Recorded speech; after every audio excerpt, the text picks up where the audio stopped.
Hello and welcome to the Continuous School Improvement Overview for 2012.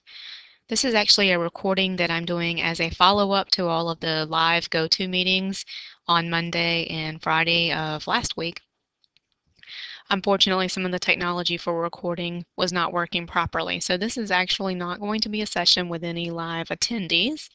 I'm going to walk through a very brief PowerPoint and really just an overview of where we are in school improvement. This is not specific to any schools going through accreditation, but this is really related to that authentic cycle of school improvement intended to raise student achievement. I wanted to begin this morning with a link to the district's e-portal or Weebly website that the ISSs have all been contributing to. And I will open this up to demonstrate where you can find lots of information. The ISSs have all been putting just a wealth of resources here for teachers to look at. The CSI page, if you click directly on the words or the letters CSI, you'll find that it's not very pretty right now. I am adding some resources here and I will be working on this over the next couple of weeks. Probably by the time everyone comes back from the holidays, I'll have this looking a little bit more pretty and it will be more valuable because it will have more resources. However, right now it does have at least this presentation and the school improvement timeline along with a couple of other things here. You'll see that some of the data things are here. So I just wanted to demonstrate to you at least that there was a link and where that is for ease of accessibility. We'll move forward. The objectives for today's presentation, this is about a 25 to 30-minute presentation, maybe a little bit less since there's not any attendees.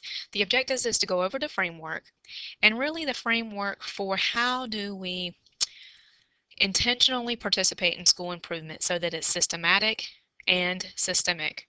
I mean systematic in the sense of we're doing this all of the time. It's part of our processes. This is not something we do for outsiders. We do it for ourselves and most importantly our children that we serve. And it's systemic. So it's part of the school culture. Hopefully we'll highlight where the school improvement cycle, both at the school level and the classroom level, is focused on learning. It's focused on the data as to what our students are learning or not learning and how we alter our instructional techniques to help them learn more. This is intended to positively impact student achievement, this meaning the school improvement life cycle. I'll describe some of the artifacts or activities that will help schools very intentionally participate in that cycle. Now this will be focused more at the school level, not taking away from the fact that there are very critical and important things that do happen within classrooms on the student and teacher level. And so just because I don't focus on that today doesn't mean that I don't understand or honor how important that is. It's just that for today's overview, it's more of a perspective from the school level. And that is part of the process. We've got the classroom level, the school level, the district level, and the organizational level. I'll show you the agenda items that I have for future discussion. Today's session is more of a one-way informational session. I do hope that in the future there will be some interactive, collaborative type activities where people are able to participate, particularly schools who share same goals or strategies. And then I'll ask for any agenda items or questions that anyone has, if you would just forward those to me through email. The school improvement life cycle. This really honestly does happen in the classroom and the school level, district and organizational level. How intentional, how explicit it is, that varies. But people are always analyzing data and setting goals. You do this in all aspects of your life, really. If you're financially planning, you're analyzing the data. How much money do you have? How much do you want to have? You're setting goals. This is what we do in education as well. Teachers, administrators, schools as a whole are always analyzing some type of data. It doesn't necessarily always have to be quantitative. It could be qualitative. We're setting goals, planning to reach those goals. We implement according to the plans, and then we evaluate our success, and then we monitor and move forward. So when I hear school improvement's changing and there's a negative connotation to that, I would venture to say maybe that is positive because yes, school improvement is always changing. We're always changing. Our practices are always changing. Our students are changing. Everything's changing. The school improvement life cycle is all about monitoring, adjusting, changing. We don't want it to stay the same. So how do we participate in this life cycle with a very intentional plan? How do we participate so that we get to where we want to be the most efficient way? Well, that's through several different activities and artifacts. So I will move this. Oops, couldn't move that out the way. Some of the artifacts that's most important or activities, I think, is collecting for the summative data, collecting your school's summative data and analyzing that. You report that out in a status report. We typically like to see schools doing that 3 times a year. You give 3 local assessments for the most part, most of you do.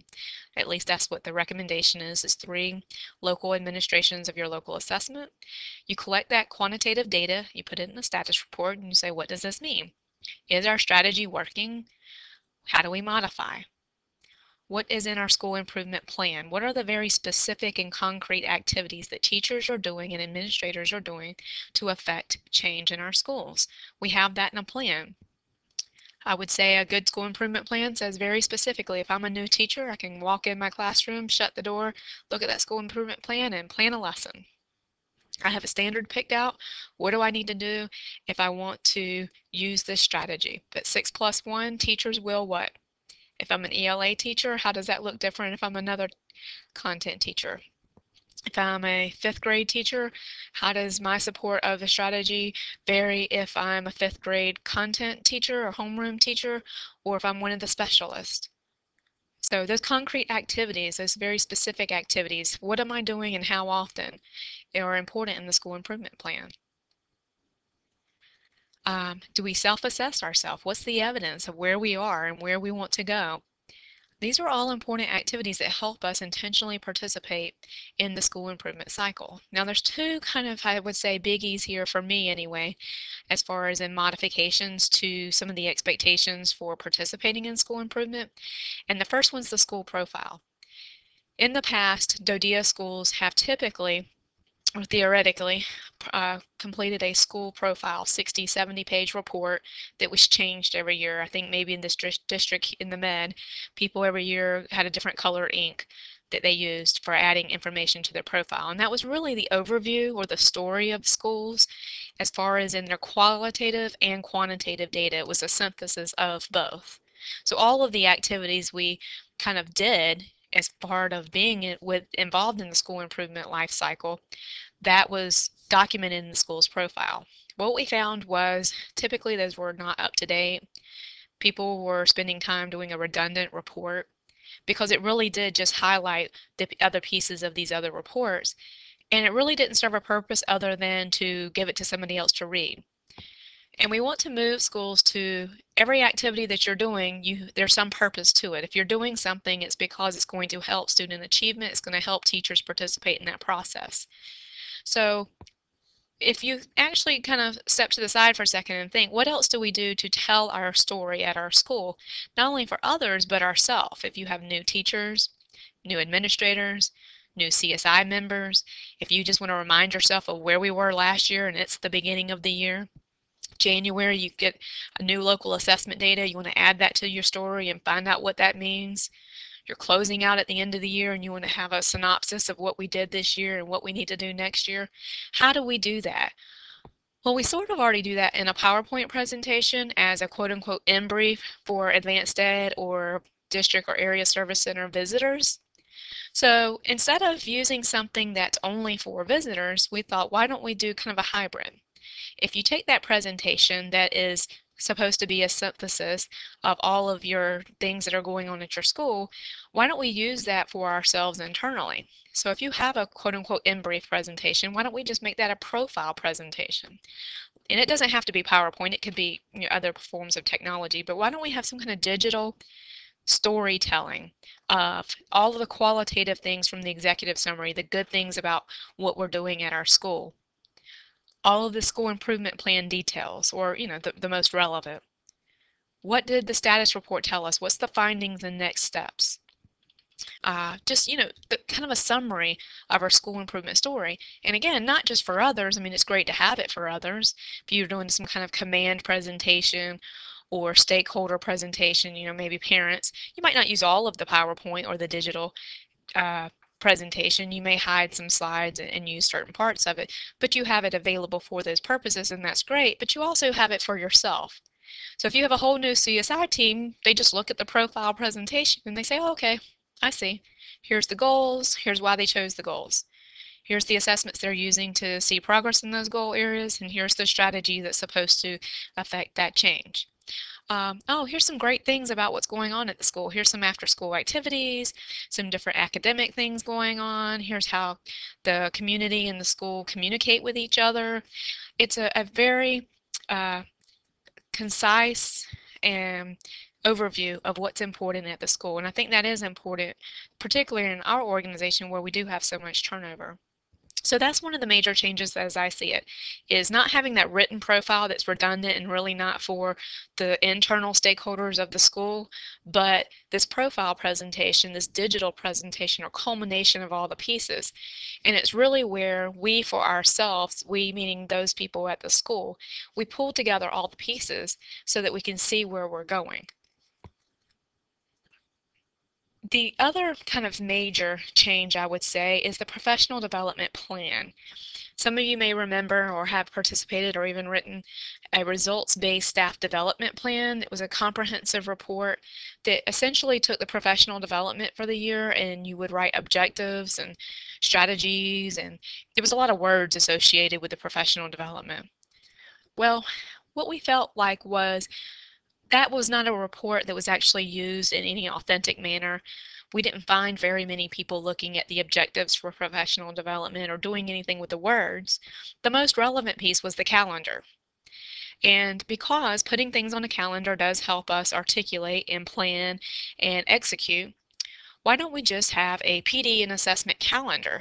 So we have some calendar that has all of our days for professional development, the half days and the teacher work days, and maybe after school activities, if you have professional learning team or grade level meetings or department meetings or whatever you have, any type of professional development. I don't just mean to sit and get professional development. I mean the other types of professional development where you're working to grow as educators. Why don't we put that and the assessments on the calendar, particularly the local assessments, because that's something that we're all trying to work towards 100% participation with, and it's important to our schools. And because most people are doing that anyway, I would venture to say most of you have some form of a PD and assessment calendar anyway. If we focus on that and take away that written report, that allows us to do more of the actual doing versus so much of the planning. So here's how some of these different activities and artifacts actually helps facilitate schools in that school improvement life cycle.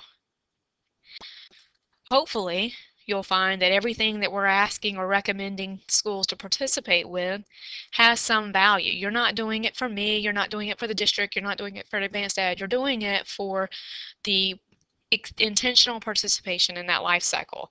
So for example, you're completing a school improvement plan because it helps facilitate the setting of goals and planning to reach those goals. You're doing local assessments because it helps you benchmark 3 times a year. Are you meeting those goals and do you need to adjust? You're completing an executive summary because that's part of evaluating your success. The profile presentation helps synthesize the story and tell people here's what we did, here's how we evaluated and analyzed, and then these are the next steps. So if there's a gap, say the summer for example, and you come back, then you know where you're at. If I'm new to your CSI team, I'm a teacher, I want to join the CSI team, I can look over this profile and understand where you are.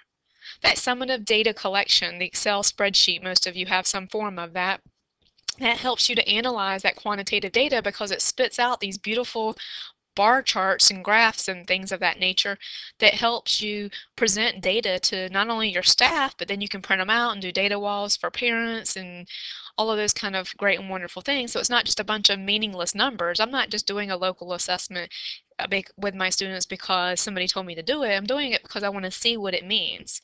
So you put it into that data collection sheet and you spit out some bar graphs, and I'm able to see, wow, did our students progress? Did they progress as much as I would like them to? The overall participation in this life cycle ends up with student achievement increasing. Again, you can take this down to the classroom level or up to the district or organizational level.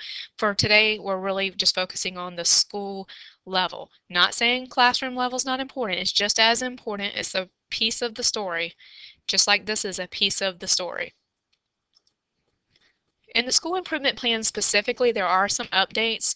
For example, we're setting measurable objectives now. In the past, our goals may have said all students will improve in reading. Okay, well, do we really mean all students 100%? And if one doesn't, then does that mean we didn't reach our goal? And what does improve in reading mean?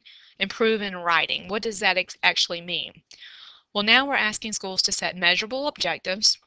The recommendation is you take each of your assessments and you set what percentage of students will reach what mastery at the end of the year.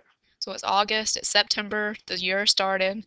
You're all participating in this strategy and other best practices, and you want to see kids get better in writing or written communication or reading comprehension or analyzing text, whatever it is that you've set as your goal. What percentage of students will reach what mastery on each of the assessments you've identified to progress monitor these goal areas? That's what a measurable objective is. So for most of us, we'll have 3 objectives per goal. For example, you'll have a measurable objective for Terra Nova. You'll have one for each of your local assessments. If you're using PSAT, you would have one for that. If you're using BAS, you'd have a measurable objective for that. When we're doing measurable objectives, you have to look at certain things specific to the assessment. So for example, on BAS, you have to look at, are you using the instructional level? And if you are, what percentage of students will have to meet that range? What activities must be completed in the school improvement plan? Well, the activities are what I mentioned earlier, those concrete specific steps. What's the minimum expectation for teachers? If you're implementing, for example, the 6+1 I referred to earlier, is everyone participating in the strategy of 6+1 all at the same time? Are ELA teachers doing it differently? In elementary school, is it only happening during ELA block? How are your specialists supporting this? And then you have to think about the strategy from introduction to closing it out. Is the strategy just doing it, or is it introducing and modeling? Is it providing feedback to students? Formatively assessing? So there's lots of different pieces to a strategy. We're actually working with schools right now trying to help develop strategies. We want to help develop strategies that are research-based, but also comprehensive enough to actually affect change so they're not muddied down. And what we're finding is in most schools they already have that, they're research-based and they're not muddied down. However, the plans haven't been written down, so it's very unclear. Everyone's talked about what we're supposed to do, but in a lot of cases it hasn't been written down. The activities will also include professional development. Now, not every single day, next Wednesday, I'm going to have professional development for blah, blah, blah. That's not what needs to be in the action plan. But you will put the chunked materials or chunked activities. So for example, if you have a chunk of professional development this year related to smart responses, and they're spread out 4 times this year or 6 times this year to different dates for professional development using smart responses, then you would just have one activity that says that. So next steps right now, we recommend schools review the school improvement timeline. CSI teams and administrators can review this and look to see, I'm actually going to be taking this in EOY, end of year out of status report. We're trying to make sure that people look at status reports more of the continual basis. You're continually putting your summative data in your spreadsheet and you're continually updating your status report. So that would happen 3 times a year, for example. When you do your pre, mid, and post local assessment, then you would update your status report.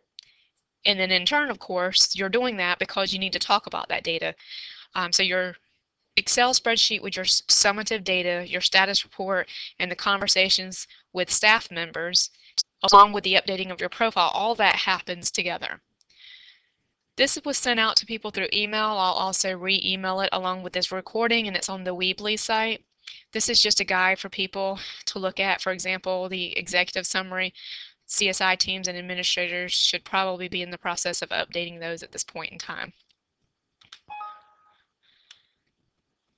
Completing your school improvement plans. You may not necessarily be putting them into assist yet. The schools that are that are having an external review have a little bit more of a priority to put those into assist, or they do have a priority to put those into assist. However, for schools that are not in the ER year, you may just be getting them into some type of Word document or template you already have. Setting those measurable objectives, Dr. Baltras will help with that. He already has language ready for most of the assessments we have in our system. So you could just contact him and he can help set those measurable objectives with you. Taking in mind that the percentages, the mastery levels, for example, they're not going to be perfect. There is no right answer. We're going to go with what we feel like is a reasonable objective. What reasonable percentage of students will reach what reasonable mastery level, taking into account our content experts, including the teachers, into what we think is reasonable, and we'll adjust it as we see the results come in. So he'll help you with setting those for the first time, and then that will be an ongoing process. If you already don't have a PD and assessment calendar developed for the year, you certainly would want to go ahead and try to finalize that. Your status reports at this time, in all honesty, really should be complete as far as in your August, September data and data from last year, and then you could just add in the data from January when it comes in. Your summative data system, your spreadsheet, Excel sheet, whatever you're using at your school should continually be updated. What we're really trying to prepare you for is that January, February mid-assessment, so you know where you are, you dump the information in, and you have some charts and graphs come out, and then you can discuss this with your staff promptly as far as in the next steps. The executive summary should be updated around this time. You could work with your administrator on that. The self-assessment, as far as in a written report, is necessary for schools that are in external review this year. If you're not in external review, though, we still have this recommendation that schools participate in self-assessment activities all of the time. So throughout the year, you would have staff activities where you look at yourself as a school, not to just assess yourself, but to determine next steps. If you've rated yourself, for example, a 2 in a certain indicator area, and you feel like we should be a 3, then what evidence says what is a 3? And do we want to be there? Not just for the rating purposes, and I'm referring to the rubric from Advanced Ed and the indicators, because why reinvent the wheel? I mean, you can go out there and pull some best practices and self-assess yourself on that if you want to, but they've already done it for us. But the purpose is, let's self-assess where we are and plan to get better, because we don't want to leave it up to chance. Any evidence that's not put into assist this year, we will ask for schools to put it into the accreditation folder on your Common Drive. This is just to prevent all of the schools from having to email us tons of different documents. The more we can put into one or two different places, the less that you have to communicate to us through email. So most of our items will be put into assist. If not, we'll ask that you put it into the accreditation folder on your Common Drive. If you already have other folders you're using, something called CSI or School Improvement, perhaps you could consider just copying it or dumping it into the accreditation folder for ease of accessibility. As far as getting your school improvement plans into assist, if you already have not been in contact with me about setting up something, if you need some PD or support in that area, you can certainly reach out for me for that. The topics that I have down for future review are the measurable objectives, developing them. Like I said, Dr. Baltras will help you with the initial measurable objectives. However, we'll have to continually look at those. Our local assessments here at the district office, we have been putting together some list of assessments that are appropriate for each types of goals that you might have, and some different helpful resources regarding the local assessments, assessment protocols and things. So more to come on that. We already talked about the assist action plans. Your profile presentation, I'll send out a template of some things, some like a framework, some, I wouldn't say minimum expectations because the profile is yours. There would be some recommendations for things, though, to put in the profile that are important pieces of the story. So I'll actually pull examples from different schools and send out some kind of structure for you to consider using when you develop your profile. And again, I understand most of you probably already have some kind of working document that you're going to use already. As a team, I thought that as springtime comes in particular, we'll look at PD calendars and needs assessments. Comprehensive assessment systems, we'll look at what goes into a comprehensive assessment system. And what I mean by that is the formative and summative assessments in the classroom, school level, and district level. A comprehensive assessment system is not a reference to the student performance worksheet that Advanced Ed has listed in their Assist website. The student performance worksheet is put to the side. Dodia is working on that. We're not participating in that at all. You don't put anything into the student performance worksheet, the one from the webinar that Advanced Ed and the headquarters did. We're not participating with that at all. Put that to the side. That is a way to report out your summative data for accreditation. We actually have a great answer to that.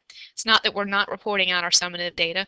Each of you have some type of Excel spreadsheet or matrix or something you're using to report out summative data, and then you put that data into your status report to go over the findings and next steps to analyze it. So we have our summative data piece at all of our schools. The Excel spreadsheet and the status report are the two resources that helps us analyze and evaluate our summative data. When I'm referring to the comprehensive assessment system, I mean, how do all the assessments from the classroom and the assessments from the school and the district, how do they all synthesize together to report out to facilitate student achievement? We'll look at that as a whole. And then, of course, other agenda items that you email to me as recommendations for the future.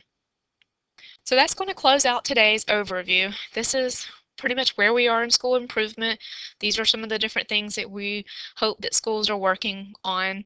I am most interested in helping schools right now ensure that we have proper goals, assessments, and strategies in place, and we have them articulated clearly on paper.